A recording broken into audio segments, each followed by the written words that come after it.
Argentina যেই দলগুলোর সাথে পরবর্তীতে ম্যাচ করবে প্রত্যেকটাই সহজ টিম, খুব একটা কঠিন না, বাট ব্রাজিলের ক্ষেত্রে প্রত্যেকটাই কঠিন। এটা ফিফার একটা পরিকল্পনা, এরকম একটা আলোচনা হচ্ছে, বক্তারা বলছে। আপনি সেটা নিয়ে কি বলতে চাচ্ছেন?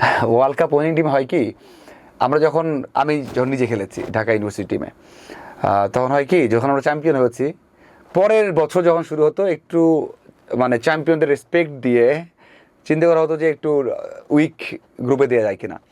নট নেসেসারি যে বিশ্বকাপে এমনটা হবে, কিন্তু আপনি আর্জেন্টিনার টিমটাই স্ট্রং, তাদের সাথে যাদের পড়ছে, ধরুন ব্রাজিলটা যদি একটু উইক টিম হয়, তার সাথে একটু স্ট্রং টিম বলে মনে হবে যে আপনি বললেন জাপানও উইক কঠিন টিম, কারণ হচ্ছে ব্রাজিলের অবস্থা সেরকম ভালো না, আগের মতো না। এই জন্য আর্জেন্টিনা টিমটা আগের থেকে এখন স্ট্রং, সত্যিই তারা স্ট্রং, ক্লিয়ার ফুটবল খেলে। ইটস নট লাইক দ্যাট যে তারা নেদারল্যান্ডসের সাথে পড়লে হেরে যাবে, আপনি নিজেও বলবেন না যে হেরে যাবে। ইভেন আপনি যদি বলেন যে এই সেম, মানে আপনি যদি গ্রুপে চেঞ্জ করে দেন, আপনি যদি বলেন যে ভাই জাপানের সাথে পড়বে আর্জেন্টিনা, আপনি তখন বলবেন ভাই উইক টিম। আপনি বলেন যে সুইডেনের সাথে পড়বে, আপনি বলবেন ভাই উইক টিম। আপনি বলেন যে নেদারল্যান্ডসের সাথে, আপনি বলবেন হ্যাঁ একটু কঠিন, বাট পারবে আর্জেন্টিনা। কারণ হচ্ছে ব্রাজিল আর আর্জেন্টিনার মধ্যে যে ডিফারেন্সটা এখন সেটা ক্লিয়ার।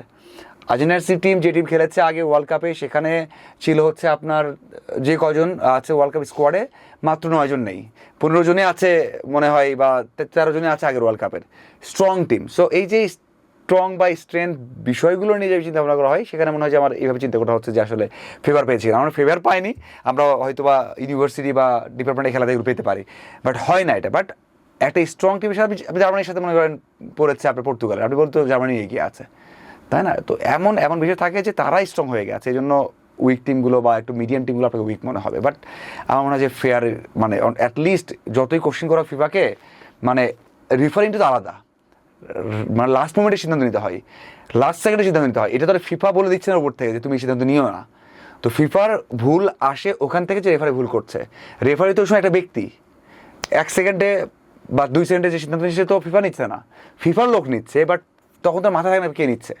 সো ওটা বলা যাবে না। আমার মনে হয় যে ফিফা মানে ওয়ার্ল্ডের বেস্ট সংগঠন, তো মানে আপনি ধর যেগুলো স্বাধীন দেশ আছে তার থেকে বেশি তো ফিফার দেশ, মানে স্বাধীন দেশের থেকে তাদের দেশ বেশি, সদস্য বেশি। সো তারা ওই কাজটা করতে পারবে না যে আসলে কেউ কম কেউ বেশি, সেটা করেও না ওরা।